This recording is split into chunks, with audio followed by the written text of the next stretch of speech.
Hello everyone and welcome back to my channel Beth Chats Books. Now today's video is going to be the introduction to my vlog for the Booktube prize semi-finals round, and I will be judging fiction group B. So I've kindly been asked to continue on with the prize. I have basically, since this prize has started, volunteered for every round, and I've been lucky enough to be asked to participate in every round. So I have previous videos on the Octafinals fiction that I judged, and I have just uploaded 2 vlogs on my quarterfinals judging for the non-fiction round, and now I'm back to semi-finals with fiction. So I'll link those videos down below if you want to go and watch them to see what other books I was judging. Well, I presume if you are interested in the Booktube prize that you're watching the Booktube prize playlist for the quarterfinals right now, which is what I'm doing, so I'm sure that you'll find it there as well. Just going to introduce the books that I've got. So I'm in fiction group B. Obviously the categories are getting a lot smaller now. You don't really get C's and D's anymore because both the fiction and non-fiction now are down to very little groupings. So some of these you'll obviously already recognise and know about, but I am planning to start reading them once I've finished the Starless Sea by Erin Morgenstern. So I've decided to read this because I read it as a little bit of light relief in between finishing the non-fiction quarterfinals, and completely forgot in my head that the semi-finals would happen instantaneously after the quarterfinals finished. But anyway, so I'm going to spend today reading that with a big coffee because I'm about halfway through. Really enjoying it, but I want to finish this before I start the others. And since it's a library book that I now have till October, which is quite shocking now. They were renewed till June originally when everything happened with COVID, and now they're renewed till October. It will just sit in my book bag ready to go back to the library for a good few months now, but you know, this is one of the last ones on my library checkout from the last checkout I took before COVID happened. So kind of like getting them done so that the minute that the library's open again, I can literally go straight there, send all my books back and get some more books out. So the first one I want to mention is Bernardine Evaristo's Girl, Woman, Other, which I have already read. I bought this when I went to Budapest on one of the last days when we came back. I bought it from their bookshop there, one of the only bookshops there that has English books in. I got my hands on this and Where the Crawdads Sing. Absolutely loved this book. If I have enough time, I might reread it just because it was so beautiful. But obviously I have 4 books that I haven't read. So there's this one. Obviously I don't really feel like I need to mention really to many people what it's about. Obviously I will do my own spotlight on this before I wrap up my rankings, but it's about interweaving stories of women, mainly predominantly black women in the UK, and how they all intermingle. We have different women's stories in here. There's one about a lesbian playwright, then we learn things from her daughter's perspective, her best friend's perspective, and other people that her friends have known. Yeah, it just kind of goes on this meandering, weaving, lovely, by association stories within stories. Gorgeous, love it. This already has really high promise in this category, but considering I haven't read any of the others and I've seen so many glowing reviews of the others, who knows? So there's this one. Then I'll insert a picture here. It's the Innocence by Michael Crummy. I have also read this. I read this for the Octafinals and it ended up being the bottom of my ranking in that category. So obviously I know nothing about books because it's come through the Octafinals and it survived the semi-finals. So when I look back, maybe I was a little bit harsh on the book overall because it was written quite well, but the whole incest of the book really bothered me. Not because I'm particularly squeamish, and not because it was necessarily out of context of when the book was set, because I believe it was 18th century or 17th century in a remote part of Canada where they just didn't have access to anybody else, and I get that, and the whole point was that it was meant to show when you leave these kids and you don't teach them about their biology and their sexuality and what's going to happen, then they're obviously going to potentially experiment with each other. But it was just quite difficult to read, so I don't have access to that. That ended up being in my ex's household before lockdown of COVID, and there is no way I'm going to get that back now. So I'm just going to recap by looking at the video where I judged it in the Octafinals, and obviously I'll do a spotlight on it like Bernardine Evaristo's Girl, Woman, Other, like I'm planning to do for that. And then, you know, I'm gonna not really put them anywhere here because as I read the other books, I think they'll start shifting into their rankings. But anyway, let's carry on. So the next one I have is The Night Tiger by Yanzi. Now this one's a really interesting one because this is the only one in the pile that I hadn't heard of before, and it's really interesting because this has obviously come through 2 rounds and I hadn't seen it really talked about until I've been watching the quarterfinals videos now. So this is meant to be about 2 different individuals who kind of, their stories converge, they're kind of parallel for a while, and I presume they converge at some point, over this quest to find a dead master's severed finger. And this is set in Malaya in the 1930s, which is modern day Malaysia. And I know that there's one story about a woman who's trying to support her family and she kind of becomes an escort, and Ren has a secret mission. He's an 11-year-old houseboy to find his dead master's severed finger. I know, based on the back as well, that it says there is some mythical elements to this. I believe there is a folk tale in which if he doesn't have his severed finger reunited with his body, he could become a tiger and end up attacking people in the community. So there's a lot of myth and folk tale and interesting things. Now, I wouldn't necessarily think this would be something that I would like, but some of the reviews were so engaging and people who did really love this really convinced me that it might well be something that I enjoyed. This is going to be my mystery read, I think, my question mark. I have no idea if I hate it. It might sit with Michael Crummy's Innocence, or it might bump the Innocence up. But if I love it, then we don't know what will happen. So there's this one. There is The Dutch House by Anne Patchett.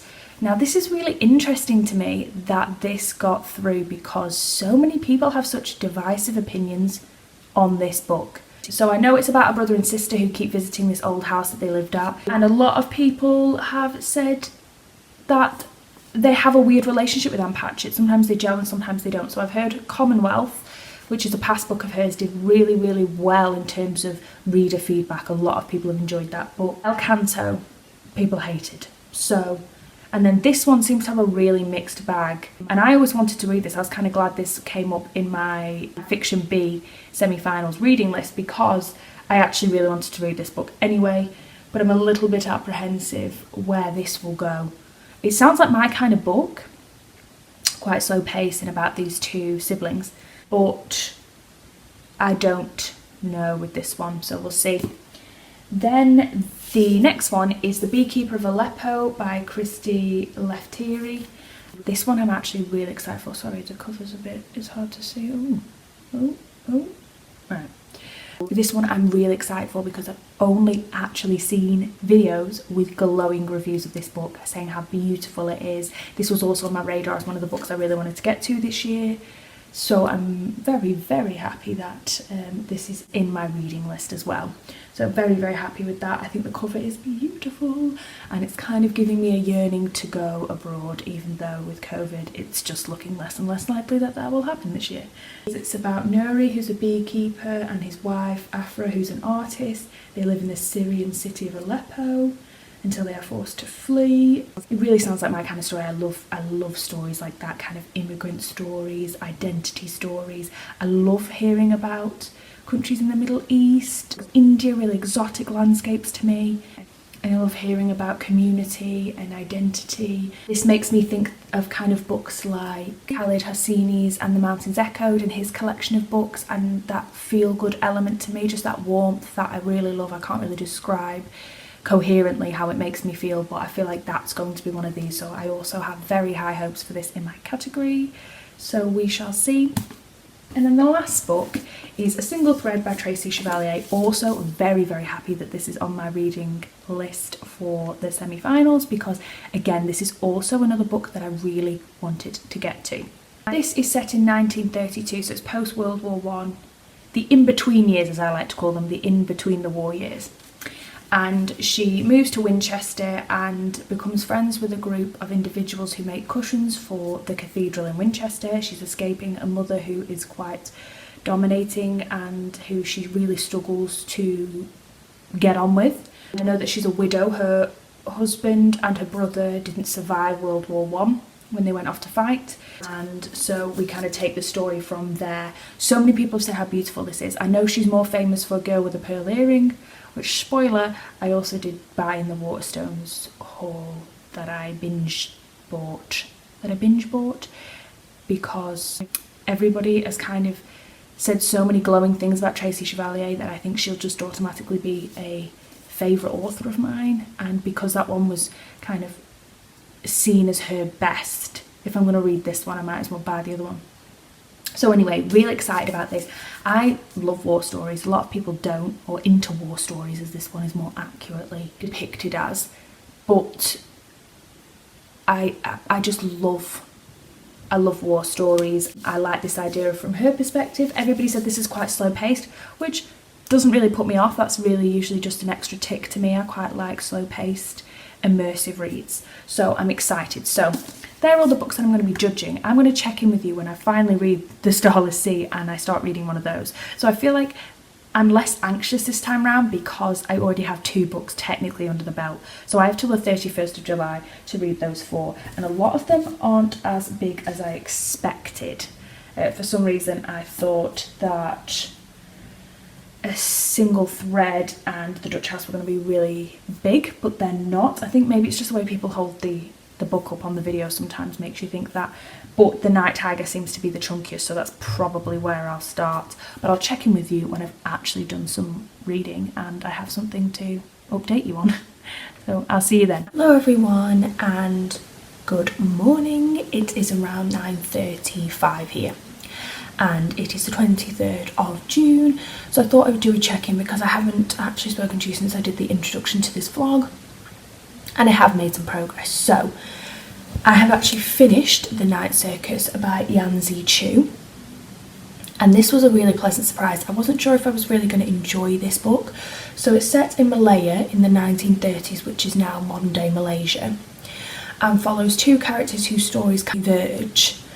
And it's about Ren, a 10-year-old houseboy who lives with a British doctor who dies, and just as he dies, he says, "I need you to go on a mission when I die to find my finger." There was another British doctor who he knew, living in Malaya at the time, who had performed the removal of his finger when they were in the jungle when he'd got himself really poorly, and he said, "You need to go on a journey and find this finger and then put it back in my grave," because they have a lot of traditions and myths and legends and culture in China about the idea that your soul will be removed from your body and wander the earth for the rest of eternity if all your extremities are not connected to your body in death. And there's I think 49 days in which to do so. So Ren's on a mission to go and do that. And then the second story focuses on Ji Lin, who's an apprentice dressmaker who is working on the side in a dance hall where she kind of dances with men. Other women who work there progress to going on call outs, and they let men kind of, the nicest way to describe it is feel them up while they're dancing, but she doesn't actually do anything sexual with the men there. But she's working at this dance hall to pay off her mother's debts. Her mother's got into a lot of gambling debt. And then she meets a gentleman there who, while they're dancing, something falls out of his pocket and it turns out it's a finger. So obviously she gets embroiled into this because she wants to know what this finger's all about. So also alongside this, we learn a lot about Chinese Malayan culture, and they have this really interesting obsession with unity and structure. So numbers and how numbers are pronounced in the different languages, different Chinese languages, and how that is translated shows the significance. So numbers play a massive significance if they sound like a word that's in Chinese sounds similar to death, for example, then that's a bad luck number. And they're obsessed with these virtues, and Ji Lin and Ren and Ji Lin's stepbrother Shin, who's also a really important character in this, are all named after these virtues. And then we kind of later on, when Ji Lin and Ren's storyline converge, we realise that Ren, well, we already know as a reader, but Ji Lin realises that Ren has a brother called Ji, who was also one of the virtues. So she keeps having very strange dreams about there's a set of 5 and what this means, and she's already had dreams in which she's seen G before she meets Ren. So it plays a lot with fantastical elements, surrealist elements, a lot of culture and myth and legend. It talks a lot about were-tigers and how people who are not whole, their soul and body aren't whole because body parts have been missing, might turn into were-tigers. When Ren was the houseboy for both British doctors, there was tiger tracks, and everybody believes it might be a were-tiger, and strange deaths. So I actually thought it was really playful and fun. I'm not a massive fantasy person, but this is very low-key fantasy. It was really fun because it allowed me to really be in this escapism setting in a different time period with different beliefs. The cultural references here are really interesting because it's very different from a Westerner's perspective, but all this belief in the uniformity of numbers and of a set of virtues and all those different things were really engaging and interesting for me. So I've ended up giving this book 4/4.5 out of 5 stars, and spoiler alert, obviously really enjoyed this a lot more than The Innocence by Michael Crummy. So at the moment I'm going to explain where that's going to go. So The Innocence by Michael Crummy is going to go at the bottom because I have talked about it a lot in my other videos, so I might link that down below so you can kind of see my thoughts. I decided I'm not going to go into massive detail, but that was set in Newfoundland in either 17th or the 18th century. I don't have the book to hand anymore, so it's quite hard to remember ad-libbing. And it follows a brother and sister, and they end up losing their parents and a baby girl sister. And they end up looking after themselves on this island through puberty. A few characters kind of join them because their father has set up this relationship with people in different parts of Canada, different islands, who would come over and trade the fishing that they'd done all season for money or for food. So they had a little bit of a negotiation with the outside world, but ultimately they lived on their own. Then they start this weird incestual relationship between one another because they have all these different hormones and emotions, and they don't know how to deal with that. Nobody has really told them, and there's nobody else there. So they do start this weird incestual relationship, and it develops from there. Obviously I don't want to ruin too much because a lot of people have actually read it since I've read it and really enjoyed it, and it was rated really highly in my category. Obviously it's here, so a lot of people have really enjoyed it, but at the time I couldn't get past the incest. Now I do think it has a lot of merits on its own. Beside that, maybe I was a bit harsh on it, but this book really surprised me in the best way possible. So at the moment I'm going to put Michael Crummy as the bottom, then this one, and then Bernardine Evaristo's Girl, Woman, Other as number 1. So we'll do 1, 2, 3 for now. Obviously it will shift as I read the others, but this one is fantastic. So these are kind of what I describe as interweaving stories of different women. So women who are secondary minor characters in one woman's story then become the focus of the next one. And I really like in here because there's a few instances where characters have replayed the same scene that the other character did in their section, but from their perspective. What were they thinking about the other person? So one of the most interesting ones is Amma, who's the very beginning story. She is the black lesbian woman who sets up the black run theatre production company, and her best friend Dominique, who's also lesbian, and they have a really interesting friendship. I could have just literally read a book on the two of them, but then there's other splashes of interesting characters in here. There's a transgender character, and there's a really beautiful moment where there's a section on the perspective of the transgender individual, and then the perspective of his grandmother, who she meets and starts a relationship with, and it really encompasses that generational belief of not quite understanding transgenderism, but having unconditional love and regard for the person, the individual, regardless of their gender identity. And I thought that was really beautiful and also very evolved in some ways, because that kind of generation really struggle with it, and they have ignorance around transgenderism, and that leads to transphobic beliefs. But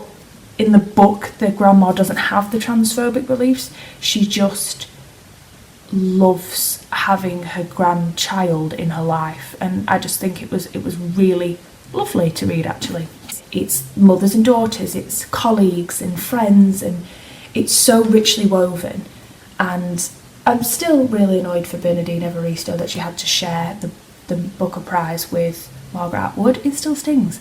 And I saw in the news, Bernardine Evaristo yesterday was on the news talking about the Black Writers Guild and how they've written a letter to the 5 main publishing houses to ask for more inclusivity in the publishing industry, not just in books published, but BAME individuals being able to work in publishing. She says that she thinks the future is the brightest it's ever looked. People are getting more involved. This Black Bestsellers List hashtag has gone very big and very successful, and Black authors' books are being sold in very high numbers at the moment due to everything that's happened with Black Lives Matter, and it's a very positive thing. But let's get back to this slightly.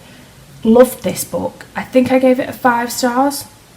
I'm sure I gave this 5 stars. It is one of the best books that I have read this year, and it was such an interesting structure that really worked. A lot of people have tried to do interweaving stories before, or they've tried to do intergenerational stories, timelines, family trees, and things like Homegoing by Yanzi, really good at that. But I've read a few that were just a bit flat.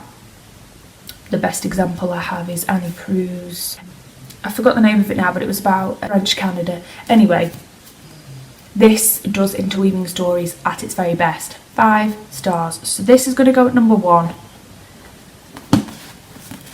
This is going to go at number 2, and then we're going to have The Innocence by Michael Crummy at number 3. So I'm currently now 156 pages into The Dutch House by Anne Patchett.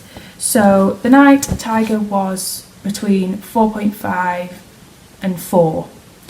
And this at the moment, about halfway, is quite similar. This might be a 4 star. I'm trying to and ah because at the moment I haven't fully finished it, but these two have come out very similar in how I've enjoyed them, which has really surprised me because in a lot of the categories, The Night Tiger was a bit like that with people. And people either loved it or didn't. And obviously it was good enough to get through its category, but out of all of the ones that I was reading, that was the one that I felt like I might not connect with. And then this one was also a bit of a gamble read for me, purely because people have had a lot to say in the past about Anne Patchett's writing. She's took a lot of criticism as a writer, as opposed to someone like Sarah Waters or Jeanette Winterson or Zadie Smith, a lot of her contemporaries in some ways that have always kind of had quite positive regard. Anne Patchett's been a bit more talked about. Some people have said this is really flat, it's just about a house, whereas I can already tell I'm enjoying the intricacies of this story. I find that the sister Maeve is a really interesting character.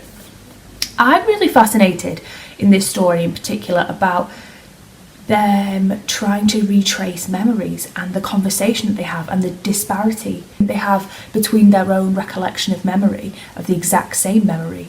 And her brother is the one that we see everything through, so he does kind of idolise Maeve. So we do get a bit of that, but the development is really fun. Now, the story has gone quite well so far up until this point, so maybe if it doesn't develop in an interesting way for the next half, I can see why people peter out, because all the big drama, all the events, all the changing of their circumstances has changed now. So the latter half has got to bring something extra to the table. So we will see, but at the moment this is definitely sitting at 4 stars, so we'll see whether it goes up or down. I'm going to crack on with that book today, and then hopefully in the next 2 days I can give you a wrap up of this and initial thoughts of another one. But I'll check in with you guys then.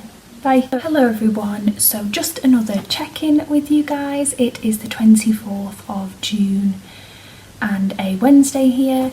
I have a week off work, so I'm trying to get through these books as much as possible so that I can have my July freed up, so that I can actually read some books that I really want to read and take out from the library. But I have literally just this morning finished Anne Patchett's The Dutch House, so I thought I would give you a wrap up of my thoughts on this. So this follows Maeve and Danny, who At the beginning of this book, we go back in time to when they were young children living in the Dutch house in Philadelphia, and we learn that their mum leaves one day, it doesn't come back, and they're raised by their father, who then remarries a woman called Andrea, who has 2 daughters of her own, Norma and Bright, who she moves into the Dutch house, and then slowly, once the father dies, Andrea pushes Maeve and Danny out of the Dutch house, and they become obsessed with the house they used to live in as children. Even when they move on and they both go to college and start their lives, they often do trips to the Dutch house where Maeve will drive to the Dutch house with Danny, and they'll sit outside and reminisce about memories. So this book is really interesting in terms of the discussion around memory and how we create our own memories, how our memories are distorted, how 2 people can have very different perceptions of the same memory based on how they felt emotionally at the time. And this book discusses a lot around themes of sibling devotion to one another. So this is written from the perspective of Danny, so we never really fully understand Maeve's point of view, but we know a lot about Maeve through Danny, and he is very protective of his sister. Now, the first half was a lot more intriguing for me than the second half. I do think that the events that happened in the second half were a little bit frustrating at parts for me to read about, because some characters were introduced or reintroduced that I didn't care that much for. But this book is predominantly focused on Maeve, and Maeve is the most interesting and fleshed out character. I did really like Danny as well. But I think, upon some reflection, I really enjoyed this book, but it was a lot more one-dimensional in what it wants to achieve than maybe some of the other books on this list that I've read. So this is just a very slow-paced, zoomed-in look at the relationship between Danny and Maeve and the things that have happened in their life. So maybe that's why it's not appealed to too many people. So I'm going to give this 4/4.5 because I've literally just finished it and I really enjoyed this, and I couldn't actually put this down. So the last 2 days I've really raced through this book. But I think I'm going to put it under The Night Tiger, purely because The Night Tiger was doing some really interesting things. It was really well plotted out, whereas this didn't have a strong plot, purely because it was more of a musing on these 2 characters' relationships and them looking back. Last 50 pages that I read this morning became a bit stagnant, and this book really is fueled by Maeve, and so it kind of exhausts itself out at the end. So I did really enjoy it. That's why I'm going to give it the same rating as The Night Tiger, because upon thinking about it, I really enjoyed the reading experience similarly to both. But I think The Night Tiger was potentially just a little bit better than this, and it will appeal to more people. This, though, I was very pleasantly surprised by. A lot of people have had mixed reviews with this book, and I thought it was really good, and I really like slow-paced books that just deal with core relationships. So that doesn't put me off, whereas I think for a lot of people, they needed a bit more action in this book than they got. But just purely on thinking with the judge's head on and thinking about what people will enjoy and what achieved most, I think The Night Tiger was more ambitious and the payoff was a little bit better. So that's the only reason. I did really enjoy them pretty much at the same level. So we have at the moment standing Bernardine Evaristo's Girl, Woman, Other as number 1, The Night Tiger by Yanzi Chu at number 2, The Dutch House by Anne Patchett at number 3, and The Innocence by Michael Crummy at number 4. And then I just have A Single Thread and The Beekeeper of Aleppo to read. I'll check in with you when I have got further with them or I've finished them so that I can wrap them up for you. So I'll see you then.